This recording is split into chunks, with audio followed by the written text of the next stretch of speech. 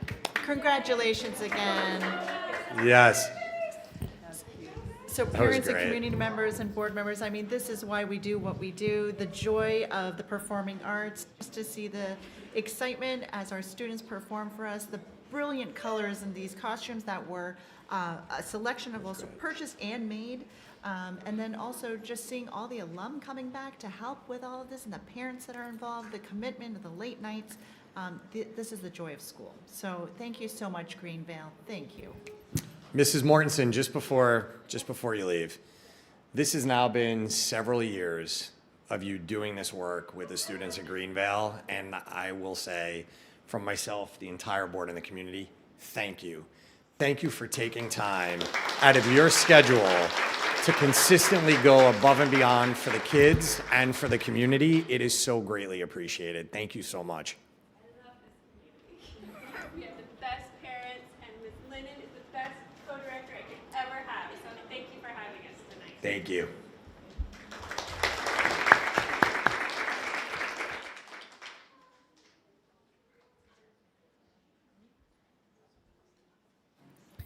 Mr. Smith, if you happen to be in the audience, just before our cheer team runs out, can we get a picture of Coach Leone and the team there?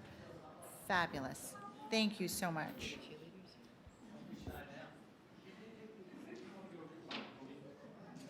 All right, championship t-shirts.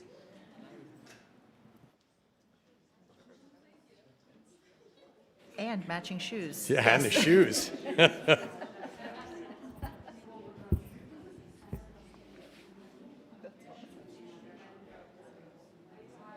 It sounded like you guys took some pictures before, but we can never have enough pictures for the newsletter.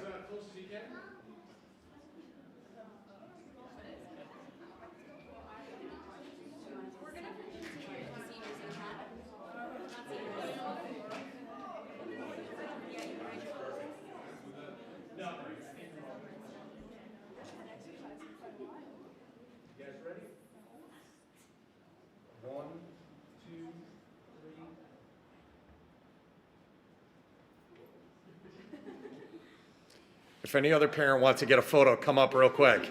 Come on. Okay. All right. No, thank you guys. Congratulations again.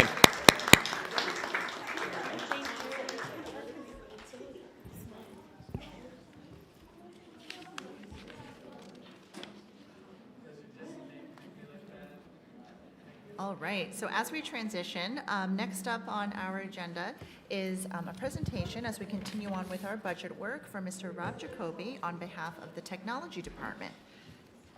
And I'll call him up to the podium.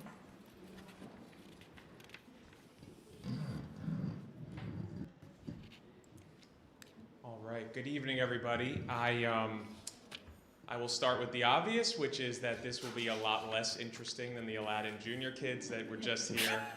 So I'm actually very excited about it. It's Can you obviously sing your presentation? That may make it entertaining. No? Okay. I've actually been fired before for that. Got it. Obviously, technology is a huge passion of mine, and I'm really proud to present the budget this evening for the 26-27 school year. I'll both show you what this budget supports, I'll show you initiatives and projects, and sort of show you where all these funds are going and how they are directed at our students. And so with everything we've been showing you and crafting this year especially, we've been talking about the 4 pillars and trying to center everything we do around these 4 areas of experience, space, wellness, and community. And I hope to show that as well tonight in the technology budget. It goes without saying that the breadth of technology in any business or district has massively increased over the years. If you told me 20 years ago that the technology department was going to be in charge of locks on doors, I would have thought you were crazy.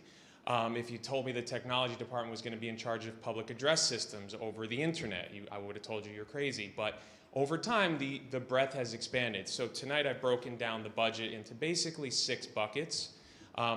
And they are the driving factors. So we have our student devices, our instructional technology, our safety and security infrastructure, our network, our communication, and our administration and compliance. And so I'll give you a little more detail on each of those areas as we progress.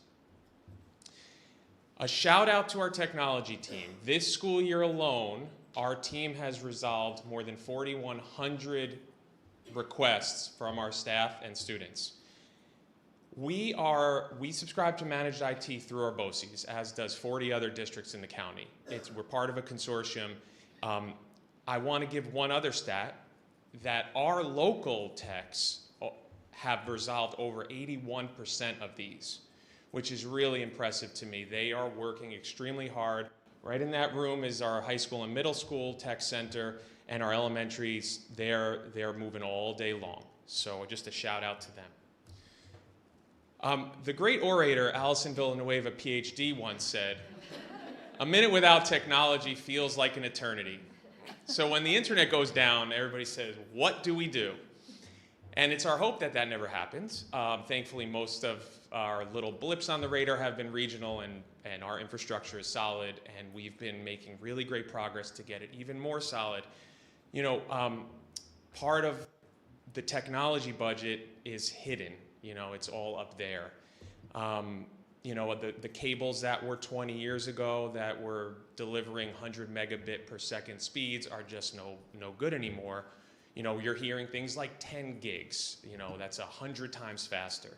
And so when you try to balance what's impacting our students and what's hidden behind the walls, I mean, hidden behind the walls is impacting our students. It's interesting, the word instructional technology is sort of bucketed in a few different ways, but when you think of it all, it's all instructional in a way.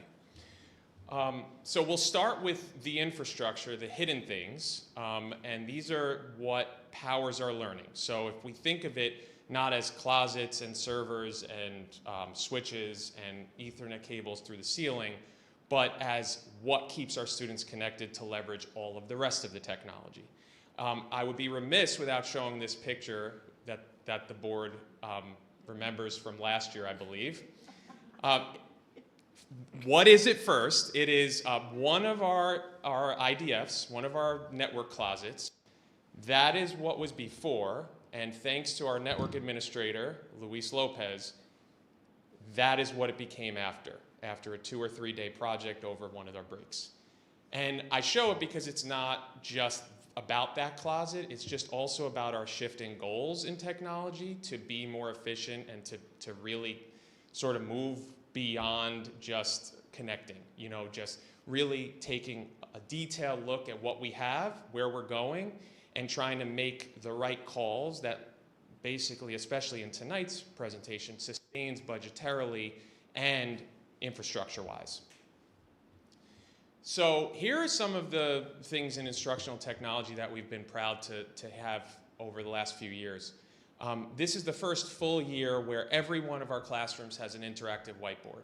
And I would say that is absolutely the #1 tool that every teacher uses. That's one of them. They are touchscreen, they're high def. I mean, you guys in the back can see that. The leaps and bounds over 3 years ago of projectors and smart boards when students were struggling to see and light bleed from outside. I know it sounds sort of technical and, you know, physical, but it's really about learning when they can see something like that, and also the students can go up and interact with it. We've really put some emphasis on our STEM labs at every level. We've brought in more robotics, more coding, digital fabrication. This is one you won't see, but I was just up there. Our high school makerspace that is brand new. This is one of our digital fabrication points. We have 12 3D printers going in there. We just installed one in the middle school. This is sort of the first step toward, now 25 years in, 21st century technology, but this is a little bit beyond that, obviously. We installed, as you might remember, a full Mac lab in our art wing down in the high school. This is stocked with Creative Suite from Adobe. This is absolutely professional software. It's really cool to see kids working in there, learning Illustrator, learning InDesign, learning Photoshop, etc. In addition, our art department this year, we put computers in each of their classrooms for student use primarily to document their work. So there's document cameras, they can do that. And also in our photography classroom, a full set of iPads where they're actually editing and taking photos on the fly. Our business classrooms also are stocked with computers, PCs to use for a number of applications in that particular department as well. In our STEM labs, we have put iPad carts. We're using Apple's coding program. That's really, really exciting. Also in our music lab for songwriting purposes as well. And just an ongoing piece of the budget, which is quite a chunk, is our software, because the device is good, but with nothing on it, where are we going? Okay. This is the big project of last year, that this is our first year really reaping the benefits. We outfitted every classroom with updated technology. It streamlines everything. The teachers are using laptops to be untethered from the desk. They can move around. They can wireless cast to the board. We're still learning together. It's a different way than being on a desktop and sitting there the whole class. But we're really excited about this and learning pretty much every day on how to better use it. So this is one of your returns on investment. It's what projects have we done, and can we really show what over the last couple of years has been impactful? And this is absolutely directly for students in the classrooms. Another enormous project that we handled, as I mentioned, the door locks. We now have, I'm incredibly confident in our lockdown and security system.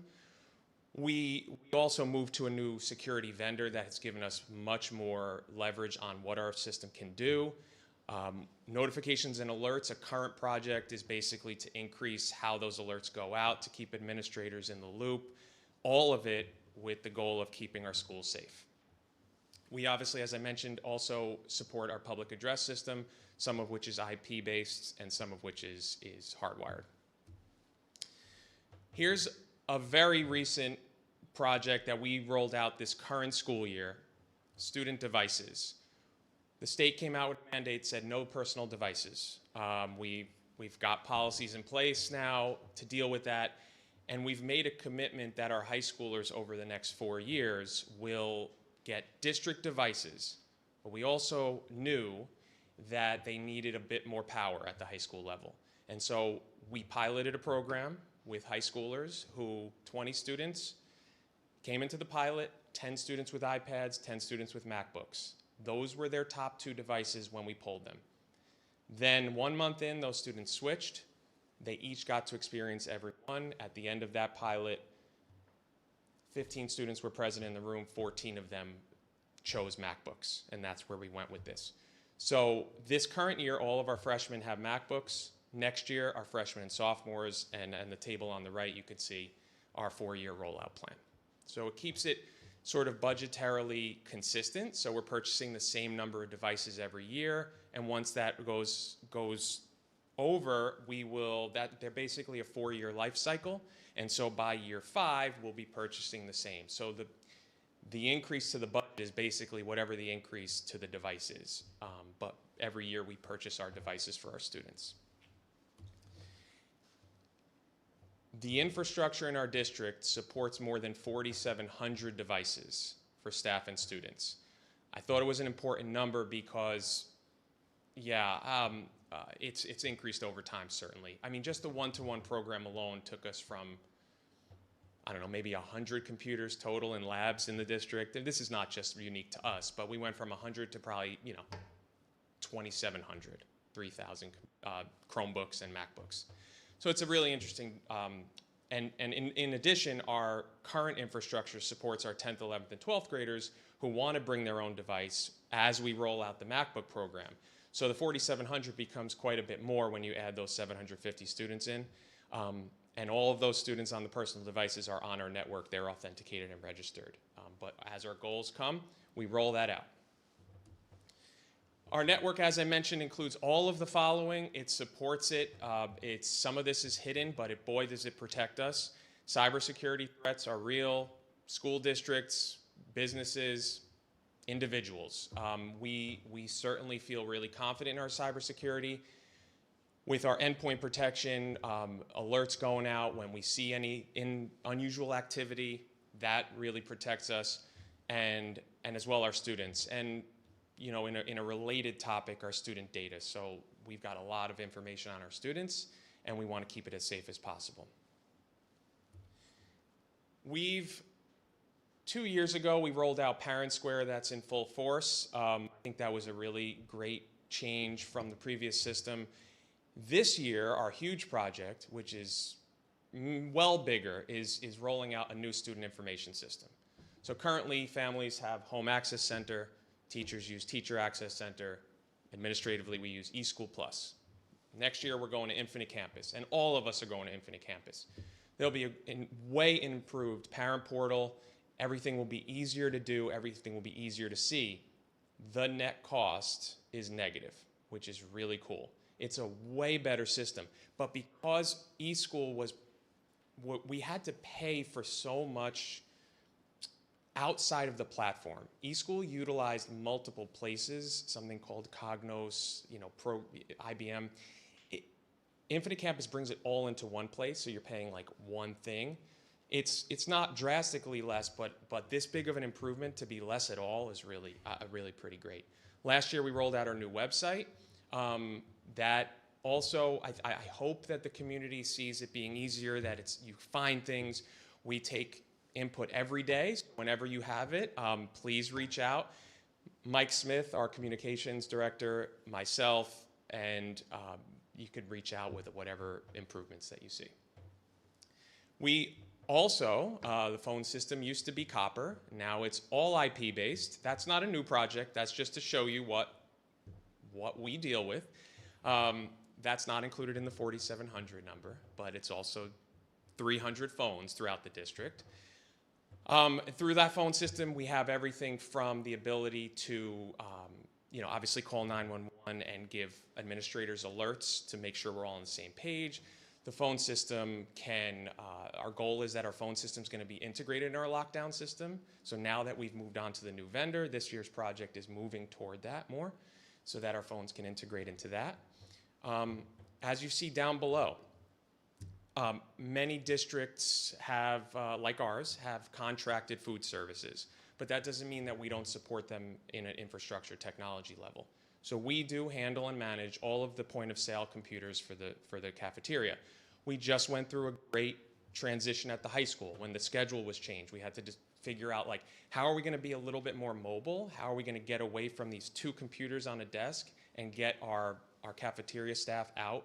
And I guess usually when I don't hear, it's probably going pretty well. So that's been a big improvement this year.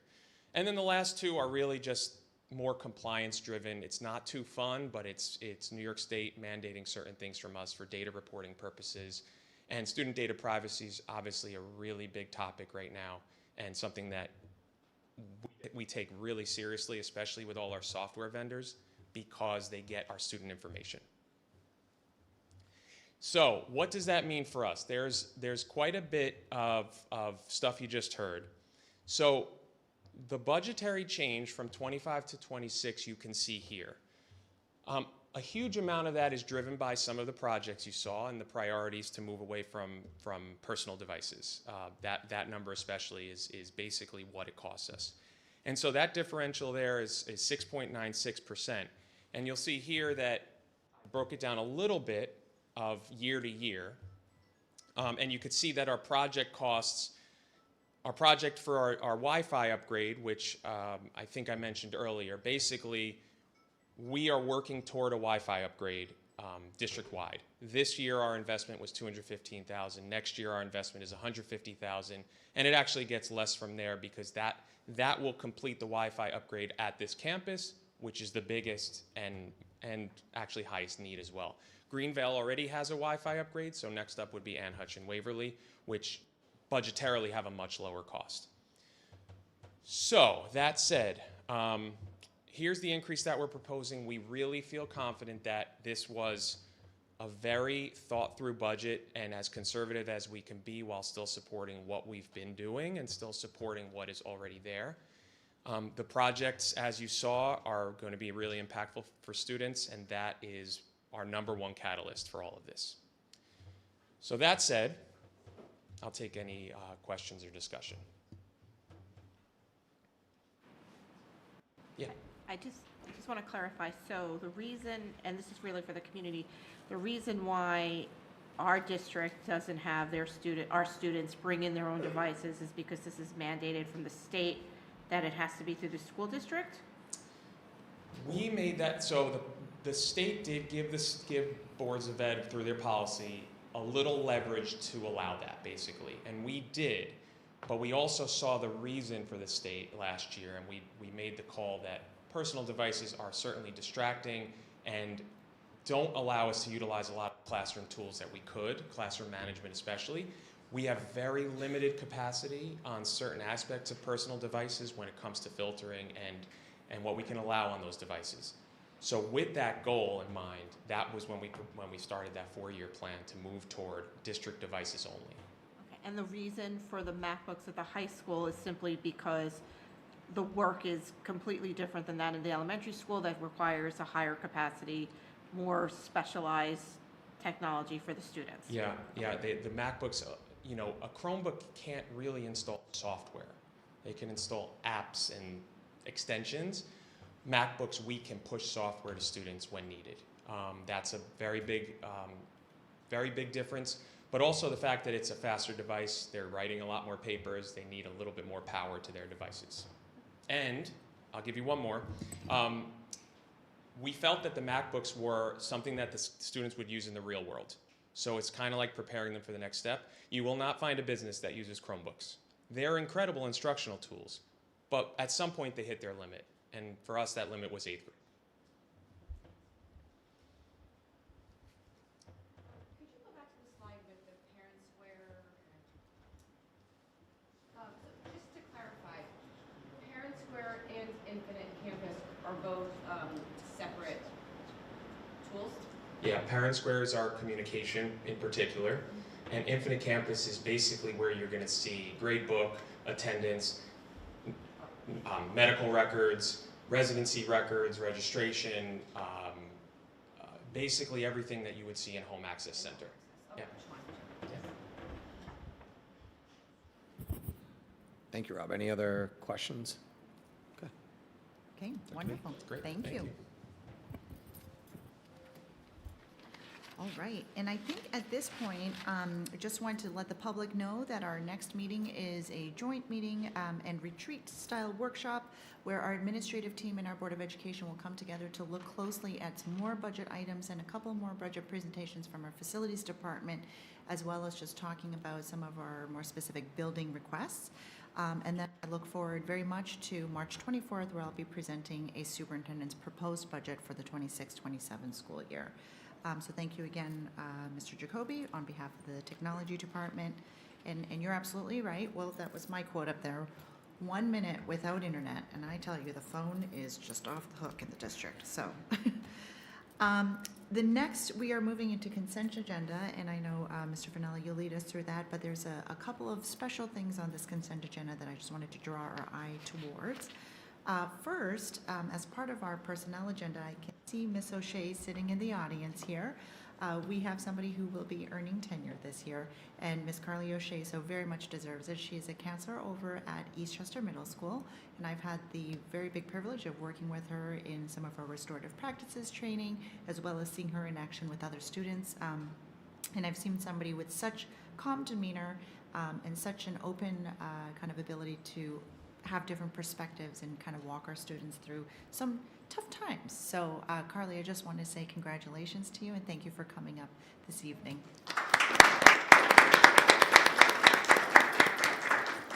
Another thing just to draw your attention to as part of consent is another huge thank you to our Ann Hutch PTA, who once again has given us a lump sum donation in the amount of $15,000, which is going directly to another classroom, outfitting it with flexible furniture. And again, we will put that special plaque on the wall that says that this room's furniture was donated by the Ann Hutch PTA. We could not do this without you, so thank you. And then the last one I'll draw our attention to, as I'll turn it over to you, Mr. Finelli, is around the reapproval of our calendar for the current school year. As you know, we've had 3 snow days, and so because of that, we have 183 student school days built in. And if we were to continue to do the 183 calendar, that would mean that we would start to bring our students in on spring break because we've lost those days. But luckily, we are going to take a motion tonight as a board to move the calendar from 183 to 180 so that our families can have and our students can have a intact spring break as is printed on the calendar and the same last school day of the year. In addition, our faculty, not only do they have the calendar, they also have their contract. They would have had to have come in on March 30th, but thank you to our Board of Education, who tonight will take a motion about giving that day back and moving from the 186 calendar to 185, so that our faculty will also have an intact spring break and the same last day of school. So I'll turn it over to you now. Thank you, Dr. Villanueva. We are now up to the consent agenda. Do I have a motion for the consent agenda? Christine? It's kind of your go-to, so, Well, I looked around, everyone's, yeah. might as well take action. Be it resolved that the Board of Education approves the consent agenda, which includes the following: 7, approval of minutes; 8, personal agenda; 9, committee on preschool special education recommendations; 10, business office recommendations; and 12, other business. Thank you. Do I have a second? Sean, all in favor? Thank you. Our future meeting dates: on March 25th, the Board of Education will be having a work session. And then we'll be having a public meeting again on April 7th. They're all in public, but that'll be an action meeting on April 7th. We are now up to comments from the public, and please be mindful that this section lasts for a total of 30 minutes. Each individual gets 3 minutes, and if there's anyone with comments this evening, please come up to the microphone and state your name and address. Okay. Do I have a motion to adjourn the meeting this evening? Sean? Lori? All in favor? Thank you, everyone, and have a great evening.